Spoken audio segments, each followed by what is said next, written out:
2 down, 1 more to go, Krauser. We'll see about that.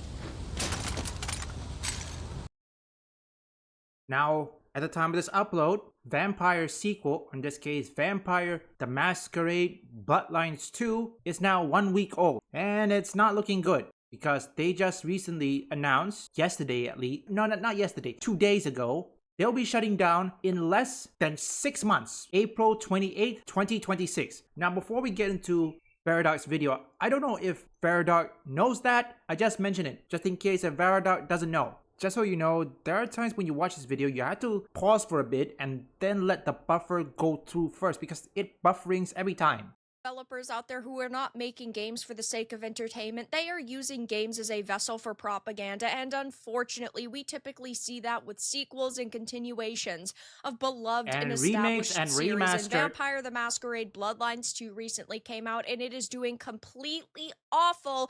And of course there are people out there that are part of the modern audience saying this is the direction that all games should go in. First and foremost, I apologize for that static. That's what happens when you need to listen to this. This computer gets static every time. I'm gonna keep on bringing up this quote from Hideki Kamiya, okay? Gamers' experience are far more important than either pretty graphics or diversity characters, okay? Well, not exactly diversity characters, but pretty graphics, okay? It's not enough. You have to make sure user experience, aka gamers' experience, is good.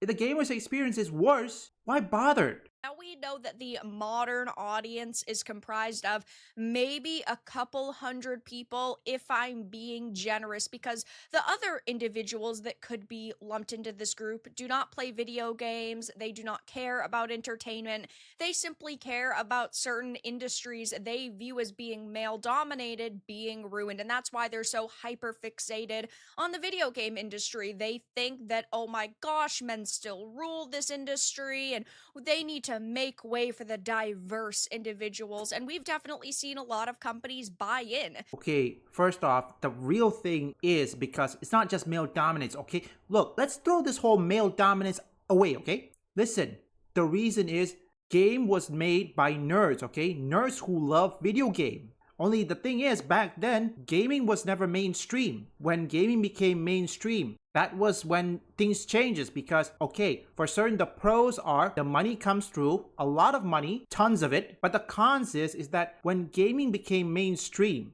the nerds will get pushed away, thus come in the bad apples, okay? Because there are some bad apples who don't like video games. They want to tear it apart. Do you remember Anita Sarkeesian, Zoe Quinn? And this is why gamers rarely, and I do mean rarely, gamers ever go to the voting pool, to vote. But now, because of what's happening, they are being forced to go and vote. Companies are being completely ruined. I do believe that any person that is good at a job deserves to get a job, but these people are not good at their job. These people are not true video game developers or fans. They are simply diversity hires. A company has a box that they need to tick off on a checklist, and then they pick individuals that are maybe not as interested in a series, instead of hiring maybe a fan who has loved something their whole life and knows you should do that. What a next game should be about, or what the next additional character should be to complement maybe the main character. And unfortunately, we are seeing a few people on social media actually say that this game is good. All those idiots. If this game is good, why are they announcing that it's going to be shut down on April 28th, 2026? Now granted, that's 6 months away. I give kudos to them, because unlike some games, yes, Concord, when there's no more players, what happened after that? 10 days after launch? Gone. Shut down. No wait, Redfall. Yes, I still remember. Man, I keep forgetting that game. Redfall, after got themselves a 1 out of 10 from IGN, they shut down. Like whatever game you want, but these are the types of voices that companies are going to continue to listen to, even though these people don't know what made maybe a first game in a series so special. But Vampire the Masquerade Bloodlines 2 isn't doing very good right now. It is getting raked across the coals by most people. The player counts have already tanked in just a few days after release, and the scores are abysmal. But hey, at least they made a game for the modern audience member like this. I saw this when I was looking looking at Bloodlines 2 discussions, and I've never heard of this person in my life. They're a small account. They have me blocked, so I Wow. guess what I'm doing is good. They said Bloodlines 2 Congratulations, is a Very good Dark. game because every conversation involving this awkward loser lesbian vampire gives you multiple options to flirt with her. I'm sorry. I don't think that this is what makes games good. I don't think that this is what the majority of gamers want. I don't think that this is what makes your game marketable. Having an awkward loser Nope. lesbian vampire. This is a major problem with Bloodlines 2 is it's like the Saints Row reboot. Let's put all the diversity characters out of the way, okay? And I'm gonna keep bringing this up, okay? Every single time. Hideki Kamiya said, user experience are far more important than pretty graphics, okay? Yes, it may not be relevant, but I'm putting it in. The question is, was gamers' experience good?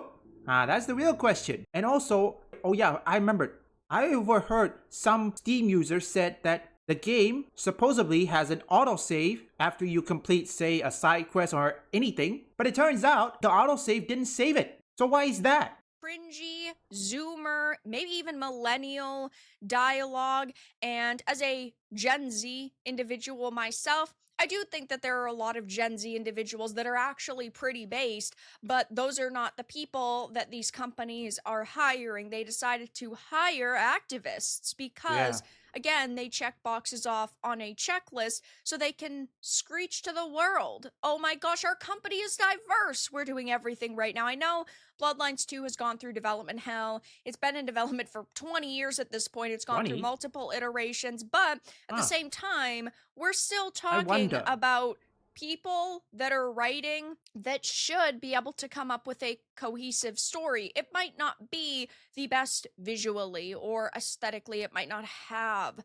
the best technical elements to it that actually make it a game, but things like the writing, right? That doesn't rely on a budget. That doesn't really rely on a time constraint. No. Because if you're a good writer, you can write something really solid in a couple of years. And unfortunately, that did not happen with this game. Maybe the writers are stupid. They don't know what to write. I'm gonna guess they don't graduate on that. Or they write something only they like. That's just my theory, okay? That the game has, and it's being called Bloodlines 2 Veilguard 2.0. The lead is written as a butch lesbian. 4 out of the 5 key NPCs are strong female characters.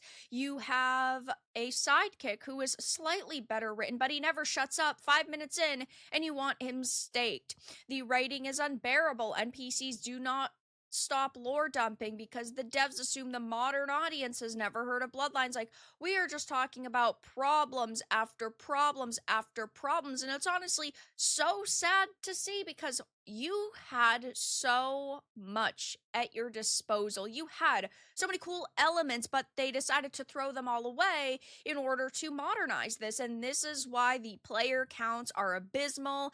This is why you have these different scores, whether they're on Metacritic or Steam, being terrible. I mean, we are talking about a pile of problems here. But hey, guys, at least they made a game for the modern audience. It'll turn out well for them, surely, guys. Right now, in game, on a Sunday after release, it is sitting at 9,886. The 24-hour peak is 11K, but we're talking about the all-time peak 5 days ago only being 27,020, and look at the chart. I mean, it has not gotten even close to its release day numbers, and I think that this is a combination of people refunding, people generally being upset with it and deciding, you know what, I'm just not going to play it. And also, don't forget, people cannot save the game because, remember, this is from a Steam user, okay? I have the reviews right now. Okay, this is from a Steam user that is called Risley Bear. He says,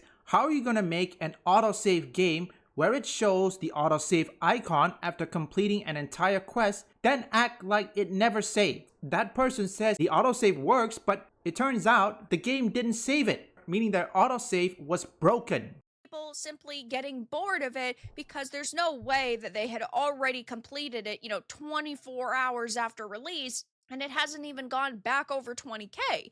If we take a peek over on Metacritic, even the critics had given it a 64, which I think is very generous, but even they were saying it's got a lot of problems. Yeah. Though the user score is sitting at generally unfavorable at a 4.3, and I've actually noticed It's not quite a looking few good. of the positive reviews are just 10s, people trying to like reverse review bomb it to keep the score up. So really, I Nah, would don't say even that think this about it. game, if that wasn't happening, would score closer to like a 3.7 or a 3.8, judging by how they come up with these scores. Though, if we take a peek at the discussions tab over on Steam, we're not seeing them silence people, which is good. But also, if you actually start taking a look at what people are saying, it's not good. Skip the Fabian sections, play vampire instead. Romance is a bust. Woke. There's somebody sitting here saying, I'm a hard right winger, and I don't even think this game is woke. Let's call it what it is. Absolute trash. It's generic ass point A to B game. It reminds me of The Darkness 2. There's people saying, the woke is usually part of the absolute trash, though, unless you think Failguard was any good or badly designed, badly executed, and worstly played. Sequel trilogy of Star Wars. There's people saying things like, this is absolutely terrible. The side missions are a disgrace. There's Yeah. technical issues with things like the controllers. And Is the there save really point. no walk button? I'm getting really annoyed with the quests. I mean, it's just not positive here. There's tons of people having tons of issues, and sure, woke does come into the discussion because if you consider strong, independent female leads who are Mary Sue's and they're instantly powerful and they've got no flaws, that is part of the woke discussion and woke criticism. Having, intense LGBTQ themes where they constantly throw sexuality in your face and characters really are just walking billboards for certain sexualities instead of it being like a piece of the puzzle of who the character is. You Use do, dialogue. of course, just have a lot of problems with this game in general. Aside from that, though, lots of people saying that there's a lack of content. The content that's there really isn't good. There's tons of issues, and it's just so sad to see this series now in such disrepair because It is disrepaired, and not only that, by April 28th, 2026, the game will be shut down.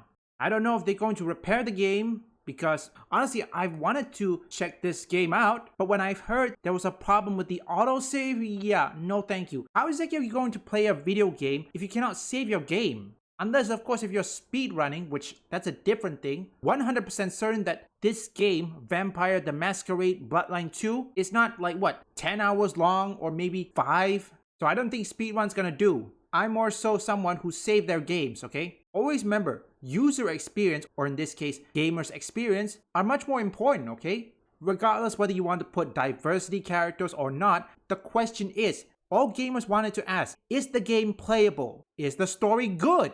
But mostly, is the game playable, okay? This is the one important question that gamers want to know. Is the game playable? I mean, we don't care about pretty graphics or needing to romance anybody. We just know, is it a good game? Does it have a good story? I mean, seriously, every trailer is just cinematics, okay? How about instead, every game developers at some point showcase a little bit of gameplay? Gamers just want to see that. They want to know their first impression. And if you put a gameplay footage, they'll get their first impression. Witness the power! You've lost it completely, Krauser. Prepare for your death, Leon. Whoop! Okay. Ooh.